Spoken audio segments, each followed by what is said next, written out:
Ganesh, are yeah, okay, okay, okay. ಸ್ವಲ್ಪ ಜಲ್ದಿ ಮಾಡಿ.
Hi,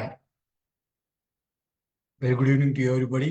Like, this is Laxman Rao from Bangalore, who've been versing poetry for the last 3 decades.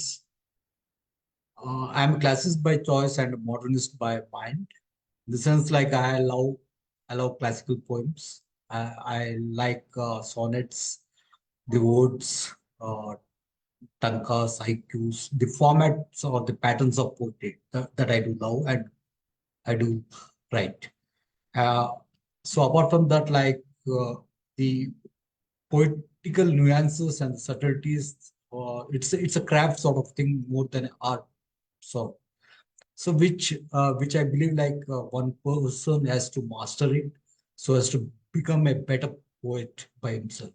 It's not like whatever you think and whatever you write is poetry.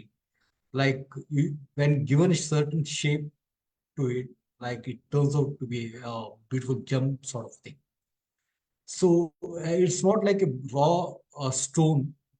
So when you sculpt a stone, you'll come across a figure in it. Like so, poetry is such a thing like wherein like you need to be when you need to sculpt the entire layout sort of thing, wherein you can give the exact the figure and to the audience, to the readers. So, so in that process, like every person, every poet, he needs to bring in certain creativity, wherein rather just writing is a thought process. You need to create certain uniqueness, the fragrance to poetry. This is what I feel, and this is the ideology like which I have been following it up ever since I started writing poetry, especially sonetry. sonetry which came to me like from my graduation days, like there on like I've been writing sonnets. And in this book, if you see the world within is my first debut book, wherein like almost say about 50 to 60 sonnets out there, and apart from other various forms of poetry. So your sonnets, in the sense, like the very first thing that comes to sonnets is like Shakespeare. And Shakespeare, all in all, he has written, say, about 151 sonnets. He has a peculiar style of his own, although it has been practiced by several people uh, before him. Like, so Shakespeare has brought a uniqueness to the sonnets. So that was where I was fascinated with his sonnets, and I pursued sonetry, and I pursued sonetry till now. But it varied from Shakespeare to say Spencerian, and like even now, like many people who do write poetry, sonnets, they have different take on sonnets. So here, like there might be some something like a different pattern in the sense like a different scheme of playing or underplaying a sonnet's role. In fact, the themes, what you undertake. Because Shakespeare had only the love themes, especially love themes in his sonnets. And my ideology towards my poetry was like poetry by itself. And I used to write poems on poetry, especially the poet's mood, his nuances, his mindset, his thought process, such kind of themes. So here, for the first time, like for the viewers, I would like to bring in love poems. This is the first time I'm reading out some love poems of mine, which I believe like the audience will like it. See, there's a saying in Hindi, like if poetry should happen, like dil hue ya to fir dil chale.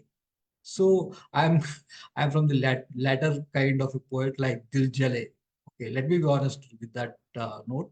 Like it's quite natural, like in your adolescence or in youth, like you fall in love and you get your heartbreaks and heartaches, and somewhere like poetry sprouts with that love. So from there on, like I didn't stop at love. Like from there on, like I took up knowledge, wisdom, intellectual streamlines, philosophy, TED Talk sort of poetry. So it gradually came across different themes altogether.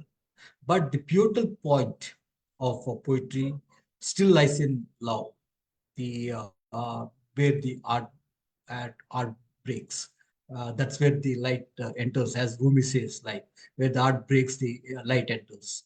So I'm trying to bring in all that love poems, like say about some 5 to 6 love poems.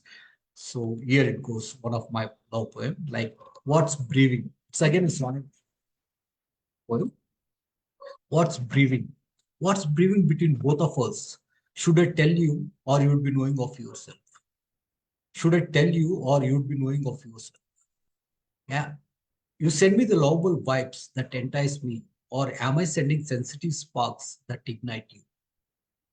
I connect to this lovely feeling of longing and get lost in its magic spell of belonging.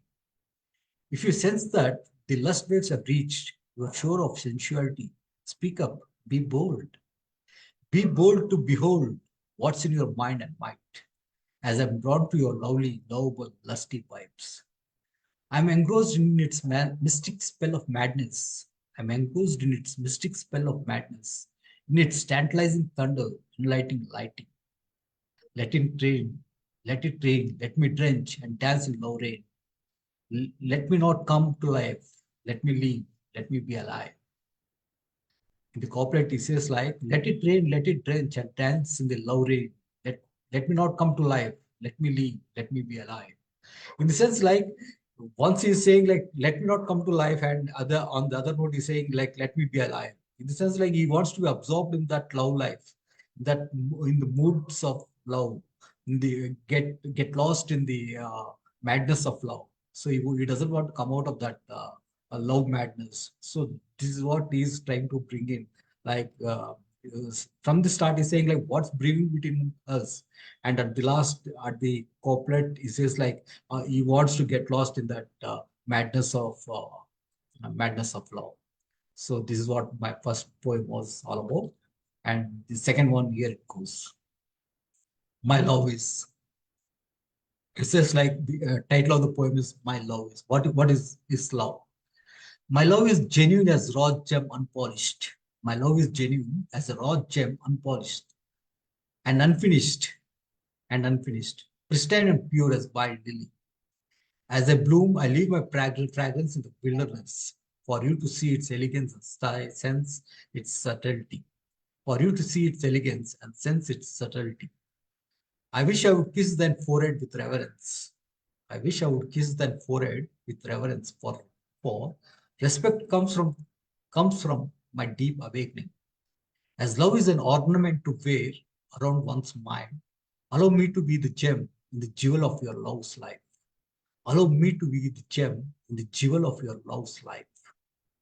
I think it's a beautiful line to ask a lover to be a gem in a jewel of love life.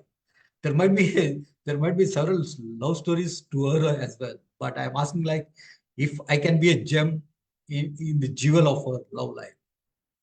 So I don't want her to be forgotten very easily. So I want her to be the main gem, like the main studded gem in her ornament. Yeah. So the third stanza, here it goes. Before this madness creates a mayhem of truth, let me curate the complexity in a beautiful feel. My love is as the truth as my love is as true as truth and as beautiful as beauty.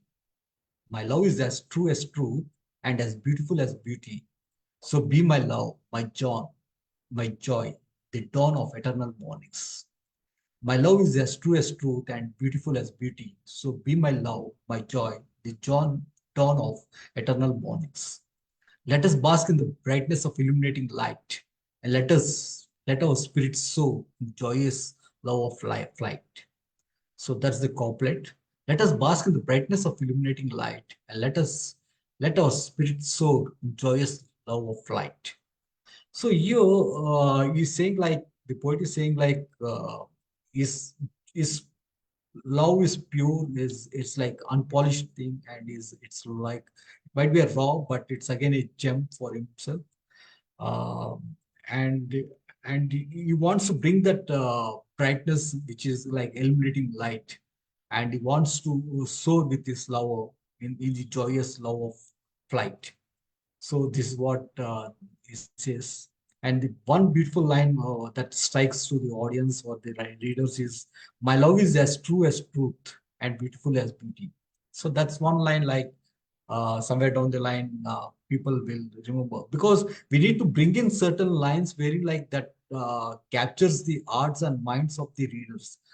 We need to bring them memories, like we need to tap them like remembrance, memory, in the sense like they need to catch certain lines when like they can remember in the mind. So a poet should understand this aspect, wherein like you need to at least one or two lines in a poem, like a audience, the readers, they should remember it. When we ask certain poets like, will you please tell me some of your lines which you can recollect, they find it very hard to tell their lines, but I make it a point to write something which is rememberable, like memorable, which can be taken out from the poem and make a quote sort of thing, or a note of sort of a thing, a notation, a quotation sort of. So this is how my style is and my presentation is. So you'll find across certain elements of truth wherein you can make a mark of it. So that's my way of giving to poetry. And here I have another poem, My Bright Star. John Keats has a poem on Bright Star. So I'm a great follower of Keats. So here is my own take of Bright Star. So here it goes, My Bright Star. There's an enlightening light. There's an enlightening light in my obscurity, which from eons was on the other side of the orbit. Now that the light has pervaded, I sense love, light, hope, and faith will follow. You came in as light, hoping the darkness would disappear. You came in as light, hoping the darkness would disappear beyond the arc of adversity. There's a fire ignited in my art, and that only you can quench, as in an oasis of deserted dew. There's a fire ignited in my art, and that only you can quench, as in an oasis of deserted dew. So yeah, this is very much easy for anybody to understand. Like, you are the oasis of my desert. Okay. So the third stanza, you brought in the brightness in my being, hope that I will shine forever as a bright star. In the firmament of obscure infinite sky, come, my love, you may sheen, may your sheen be my sunshine. Come, my love, may your sheen be my sunshine. In the sense, like, may your brightness become my sunshine. May your love become my life. So that is what it totally means and summarizes. And in the final couplet, it says like, I'm all yours, needless to say something. I'm all yours, needless to say of something. I'm nothing but yours in everything. I'm nothing but yours in everything. It says like, I'm nothing except you. I'm nothing except you. There's no need for me to say that, say of something. But in the final line, it says like, I'm nothing but yours in everything. Like, the poet is like in mad in love, and he says like the entire being of his consciousness he is totally absorbed towards love. So he is totally mad in love. Yeah. So he says like, so she is my bright star. So that's how it goes. And the next poem.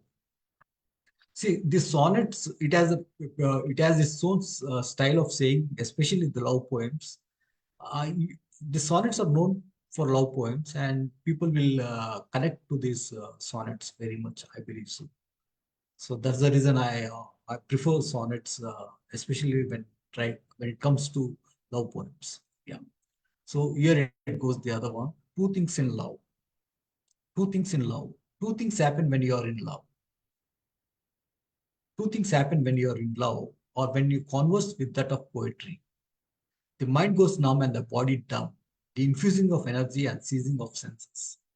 Here, what I brought in is like I brought in love as well as poetry as two combination. I combined both as vision in saying like two things happen when you are in love or when you converse with that of poetry. The mind goes numb and the body dumb. The infusing of energy and seizing of senses. You travel through its transience and get lost in trance of thoughtful transcendence. You infuse energy and creative consumes. You infuse energy and the creativity consumes. The waves of poetry and the vibe of true love. The waves of poetry and the vibe of true love. It says like creativity consumes the power of love, the energy of love. So that is the power of poetry, which captures the essence of love. That is the beauty of poetry, in fact. So which captures the energy of love. So that's the greatness of poetry, which I am trying to portray here. Other stanza. The intensity at which both poles play their part, both poles in the sense poetry as well as love. The intensity at which both poles play their part is as true as truth can spawn. The sensations are clear and as certain as serene certitude, leaving shivers in the spine and jitters in the pods. It's like the I'm talking about the intensity of love here, like what exactly happens in the body, like in the body and the mind, like in the consciousness, like when you are in love, in the madness of love, what happens? Like it says, like leaving shivers in the spine and jitters in the cords. So this is one beautiful, metaphorically written lines. In the couplet, I say this. Love and poetry absorb the wholeness of it and leave you in the nothingness of a mixed dream. Love and poetry absorb the wholeness of it and leave you in the nothingness of mixed dream. In the sense, like it absorbs the entire consciousness of yours, and wherein like it leaves nothing. nothing of yours. Like you won't feel anything of you because you are lost in its stance, and it gives a mixed dream of yourself. Like you're lost, and there's nothing that you can trace of yourself, of your own traits or something else.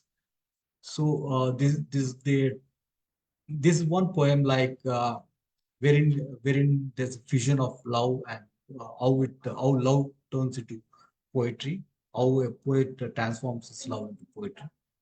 Uh, that's the beauty of this poem. Yeah. So there's another poem of mine. Again on the same streamline, on the same thought, on the same thought process. My love, my universe. A poem awaits you, welcome with open arms. A poem awaits you, welcome with open arms. As a poet welcomes you, come with all knowing. As a poet welcomes you, come with all knowing.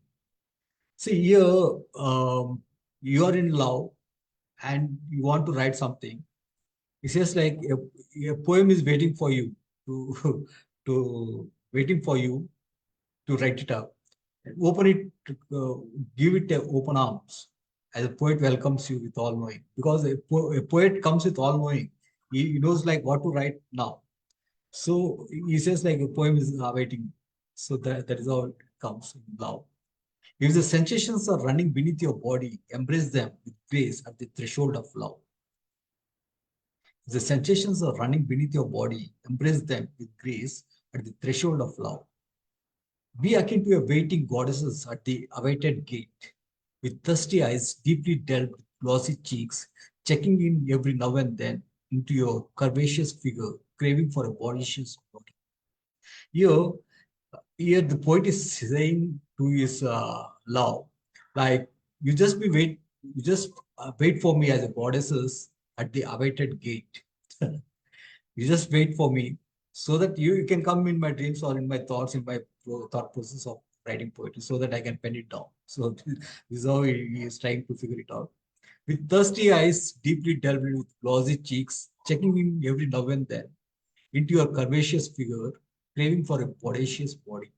He is trying to figure out like is her figure and beauty, saying like curvaceous figure and bodacious body. He's trying to figure out a beautiful figure. So in the sense like parallelly is trying to figure out in terms of poetry as well. He is bringing in the lady figure besides a pattern to the poetical form. What he is imagining and what he is trying to presenting in terms of a lady figure and in terms of a body figure, pattern sonnet. So that is where he is trying to build a bridge gap of both the lady figure as well as the poetical pattern. So that's how it is. And the third stanza, I have encompassed your physic and psyche, soul and senses. I have overtaken your mind and matter with my magnetism. I have absorbed you within the orbit of my knowledge. In the realms of unknown love, you will find me. In the realms of unknown love, you'll be find known. In the sense like yes, she has taken his entire physical psyche, soul, and senses, and he says like he has overtaken by mind and matter with her magnetism. And he says like he has absorbed within the orbit of his knowledge. Even his entire knowledge is gone off. He has been covered with love. And in the realms of unknown love, he says like, you will find me. He says to his lover that you will find my love. You will find me. So that's how deep is conveying his love towards his love. Here at the couplet, it says, "Oh love, my love, come to my world of love. Come to me, come into my waves, my universe." It is like, "Come to me, come into my waves, my universe." Finally, it says like, "You are my universe." There's a hyphen in between uni and verse. The entire universe, he tries to bring it in his verse. So his love is his universe. So he tries to bring it his soul love into his entire cosmic of universe. That's how I can summarize this poem. And there's another beautiful poem here based on love again. cactus. I have titled it as cactus love. In the sense, like uh, love.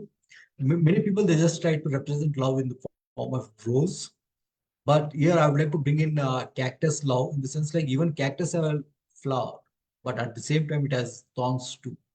So not only a rose plant, I'm trying to bring in a love in the form of a cactus plant. Okay, so it symbolizes both ways.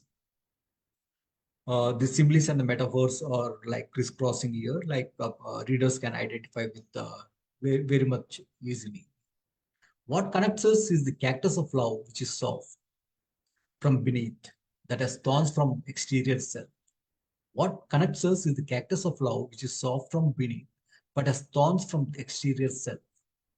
Yet, how do we connect to this cosmic union, though demographically distanced, divinely distant?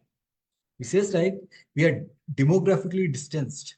We are far apart. Like we are staying somewhere else, and I'm staying somewhere else. But we are divinely destined. Somewhere a cosmic current has flowed within us, and we feel like we are connected or divinely destined.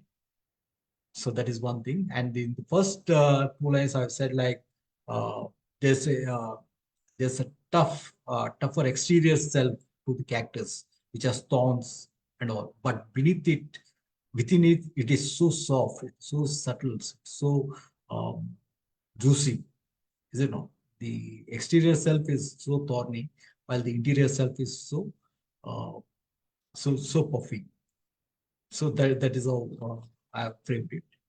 And in the second stanza, I have tapped into your inner art chords and played the tunes in your minds. I have tapped into your inner art chords and played the tunes in your mind and spoken words in the void silence of stillness. And spoken words in the void silence of stillness, yet with a voice that touched your inner being and stirred your soul. Here he says beautifully that how we connected a distanced lady, a distance love. How he says is like he has tapped into her inner chords, inner art chords. He says like he has played tunes in her mind. And he says like he has spoken words in the void silence of stillness, yet with a voice that touched her inner being, and stirred her soul, which stirred her soul. So this is like a imagination, a poetic imagination, like how we want to connect to his lover. So that's a beautiful presentation, I think so. In third stanza, it says like, I have morphed your mind with magical waves. In the second stanza, it says like, I have tapped your inner chords and everything. Now in the third stanza, it says like, I have morphed your mind with magical waves. He goes upfront now. Initially, you took her in. Now he goes upfront to her. I have morphed your mind with magical waves that unwaveringly move around me into a wavelength. I have not hypnotized you nor spelled a black magic. I have not hypnotized you nor spelled a black magic. I have just spoken my mind, which was kept enclosed. I have just spoken my mind, which was kept enclosed. Sorry to disturb you. 1 second. Uh, Prashant, put the silence, please. Sorry to disturb you. So here it says like, I have not hypnotized you nor spelled black magic. I've just spoken my mind, which was kept enclosed. It's quite clear, like he's saying, like he has not done any magic or anything onto her. Like all that he's saying, like he has just spoken his mind, which he has kept closed for some time. So this is how it comes. So in the couplet, it says, the love for love speaks for itself, and that's lovable. The love for love speaks for itself, and that's lovable.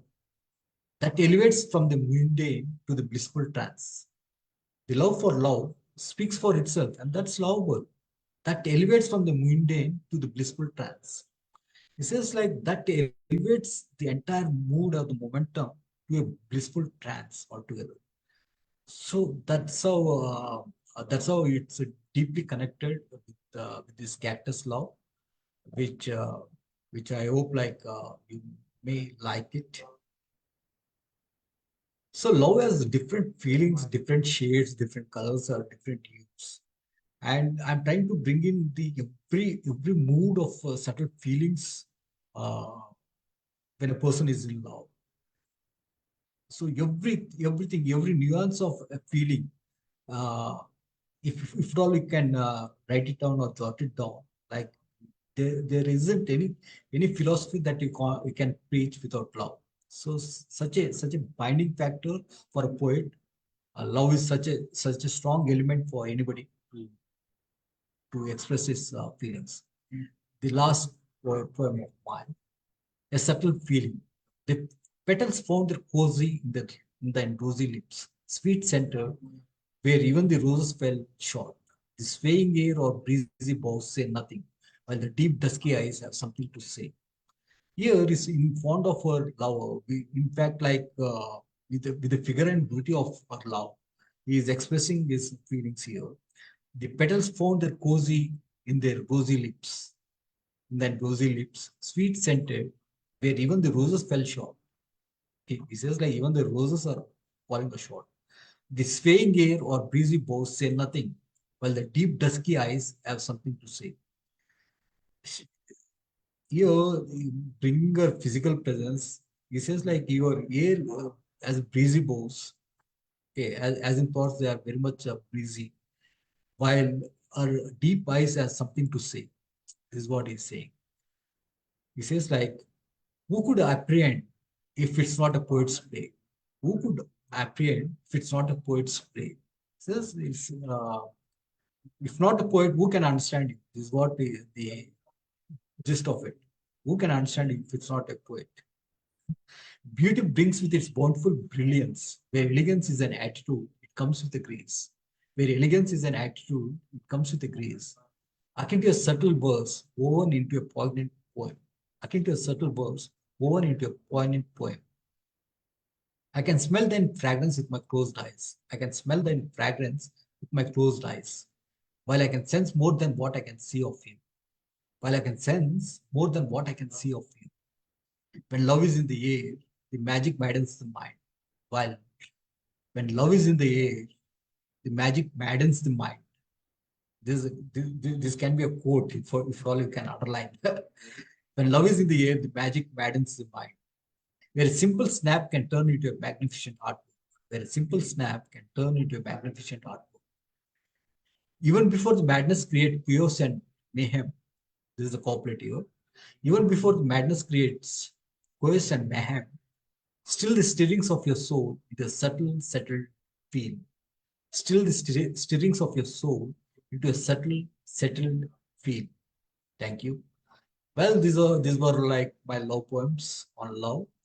Although my ideology towards was by poetry by itself, as you are aware of it, but given a chance, given a time, like I had some love poems. I thought of giving a new take on poetry and giving a new image to myself, where like I have a romantic side of myself writing love poems. So this is how I can summarize my poems. Thanks a lot. Thanks, Prasanna sir, uh, for giving me an opportunity and creating space and time for us to bring our energy, poetic energy, in the form of this presentation. Thanks a lot, sir.